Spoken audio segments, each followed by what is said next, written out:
Здравствуйте, уважаемые телезрители! Вы смотрите программу «Актуальная тема» и гость в студии – народный артист Чеченской Республики, лауреат премии правительства Российской Федерации в области культуры, дирижер симфонического оркестра Чеченской государственной филармонии имени Шахбулатова, композитор Илья Викторович Петренко. Здравствуйте, Илья! Здравствуйте! Как известно, в День народного единства в Национальном центре России состоялся гала-концерт Всероссийского фестиваля «Современная музыкальная карта России». Расскажите о ваших впечатлениях, какие видные деятели искусств присутствовали на этом концерте? Впечатления самые яркие, самые положительные. Это был по-настоящему праздник, такой великолепный зал, такие гости, такие коллективы выступали на этой сцене. Конечно же, я должен в первую очередь упомянуть оркестр имени Людмилы Георгиевны Зыкиной, с которым мне посчастливилось дирижировать вновь в этот раз. Конечно же, оркестр «Новая Россия» под управлением Юрия Абрамовича Башмета, которые в начале этого концерта исполнили гимн России, где вышли вместе с оркестром различные хоры, и детские хоры, и взрослые хоры. На сцене было более 350 человек, и вот таким составом большим исполняли гимн Российской Федерации. И, конечно же, нельзя не упомянуть исполнительницу песни «Матушка-земля» Татьяну Куртукову, Ярослава Дронова, который всем известен как шаман, тоже выступили с новой своей песней. В общем, это был по-настоящему такой праздник, да, зрелищный, яркий праздник.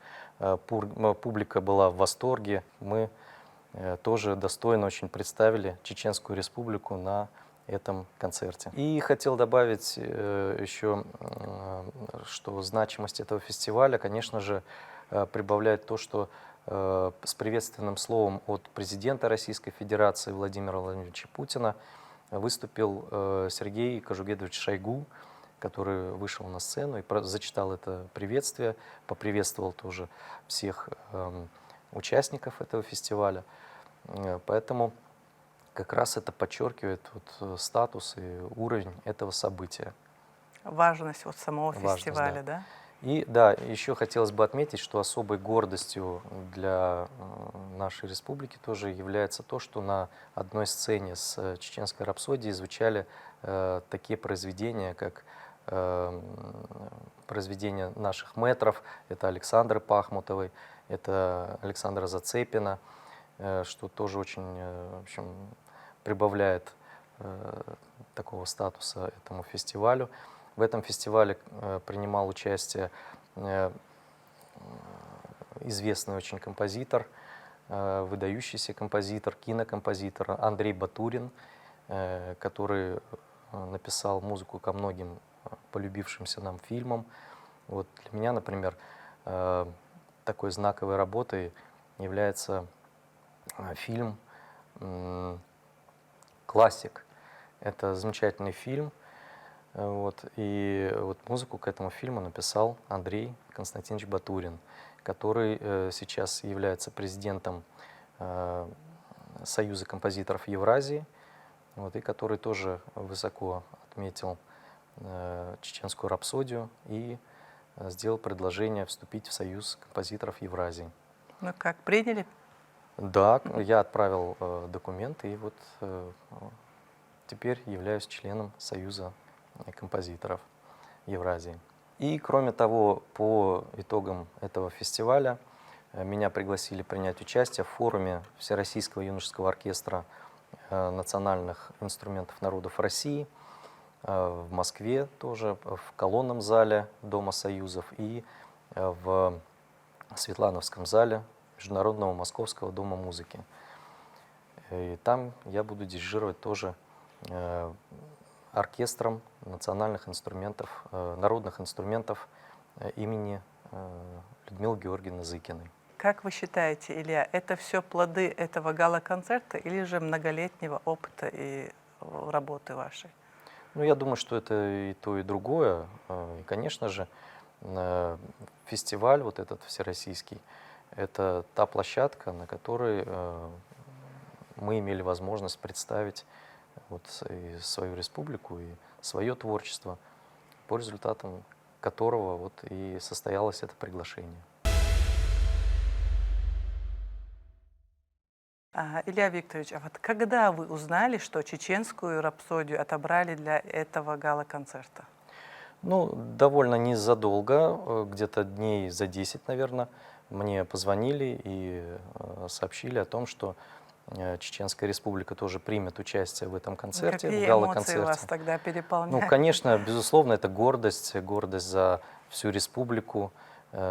Все-таки мы будем представлены на Дне народного единства в таком престижном зале, Национальный центр России, как вы сказали.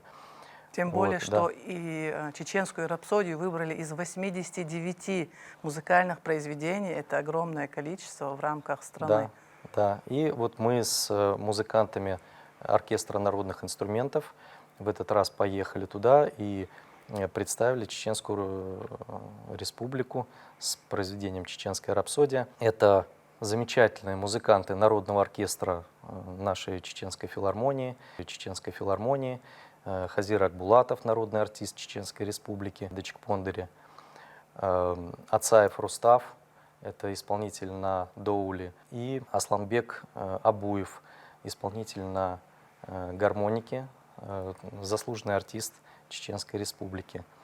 Вот. И хочу, пользуясь случаем, поблагодарить их руководителя Богацаева Рамзана за то, что вот он помог, значит, чтобы мы вместе все поехали на этот концерт, там выступили. В общем, на высочайшем уровне представили республику. Илья Викторович, а вот как приняли зрители чеченскую рапсодию? Очень хорошо, великолепно. Публика аплодировала. Вот. Кроме того, мне посчастливилось тоже продирижировать, кроме чеченской рапсодии, еще музыку кабардинского композитора. Вот. Поэтому, в общем, интересная очень была поездка такая, полное впечатлений. Вот. И опять же, пользуясь случаем, хочу поблагодарить за организацию этой поездки нашего замечательного директора Илину Муртазову, которая все на высочайшем уровне организовала. Мы пошили костюмы. Специально Вот, для да, этого специально, гала-концерта? да. Вот этот костюм тоже пошит специально для участия вот в этом фестивале. А как вы считаете, вот участие в этом гала-концерте и выбор чеченской рапсодии вот в дальнейшем что-то принесет вашему оркестру или для Чеченской Республики? Безусловно, потому что, во-первых, сама чеченская рапсодия стала визитной карточкой уже республики, и она будет размещена на интерактивной карте России, где как раз будут представлены все вот 89 регионов и со своими музыкальными номерами. А как известно, в сентябре на прошлом этапе вы играли мелодию с оркестром Государственного академического русского народного ансамбля «Россия» имени Зыкиной. А вот теперь уже участие ваших солистов как-то меняло данную картину? Конечно, во-первых, состав оркестра был кратно больше. Кроме этого оркестра, ансамбля имени Зыкиной, на сцене присутствовали музыканты из всех регионов, которые вот как раз звучали на этом фестивале. По несколько человек от каждого региона, и был такой сводный оркестр. То есть они все играли разные мелодии? Да, в том числе. И Тоже наши музыканты объединяющий тоже, фактор. кроме чеченской рапсодии, они так вот сразу сходу вынуждены были представлять, так скажем, и все остальные произведения, тоже их исполнять вместе со всем оркестром. Поэтому была довольно сложная задача у них. Они блестяще с ней справились, поэтому я их тоже хочу поблагодарить. Вот. И вот такой огромный состав с интересными, очень такими необычными инструментами, которые как раз представляют каждый регион. В общем, вот это было такое интересное очень зрелище. И какие-то инструменты я даже никогда и не видел в своей жизни, вот, которые там представлены были и звучали. фантастическое, потрясающее звучание в целом получилось. Очень интересно. А как вот оркестр, он до выступления репетировал, как они вот гармонично передавали ту мелодию, которую вот нужно было играть? Да, буквально была одна репетиция перед самим концертом, за день до него. В день концерта уже ну, такая, скорее, техническая репетиция. И незадолго до самой поездки, буквально за несколько дней, прислали аудиозаписи, по которым вот на слух мы могли немножко все это подобрать, послушать, чтобы быть в курсе того, что будет звучать на этом концерте. А что было для вас самым трудным или волнительным, если сравнивать предыдущие этапы данного фестиваля? Ну, даже не знаю, что Не было ничего. особо трудного. Да. Но вот именно вот этот сводный оркестр, управлять как бы разными музыкантами. Ну, по сути, ведь Нет разницы, да, да, для дирижера? состав большой разницы не имеет, большого значения. Это имеет значение в плане того, как это звучит в итоге. Да. Вот как-то управлять ими, чтобы передавать звук, Да, который в этом плане задуман. ничего не меняется. Илья, расскажите о солистах, чеченских солистах оркестра. Какие музыкальные инструменты передавали национальный колорит чеченской рапсодии? Ну, вот гармоника национальная, дечик-пондер и доуль — это, наверное, вот самые такие Основа, да? основа для национальной музыки чеченской.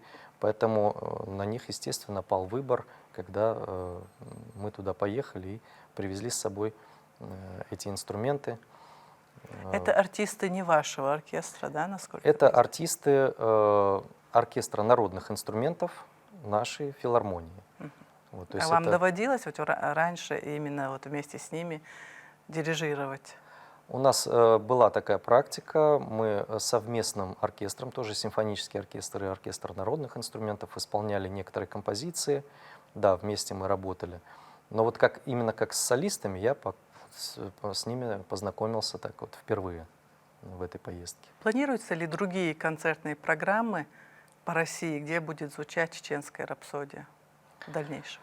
Наверняка она будет звучать, потому что все партитуры, которые были представлены на этом фестивале, они отправлены во все регионы России, и все коллективы музыкальные, они имеют доступ вот к этим партитурам, и любой коллектив может в любой момент исполнить то или иное сочинение, которое вот на этом фестивале было.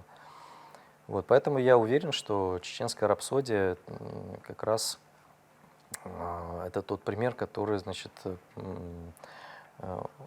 будет популяризировать чеченские мелодии, чеченскую музыку. И в этом как раз и состоит вот,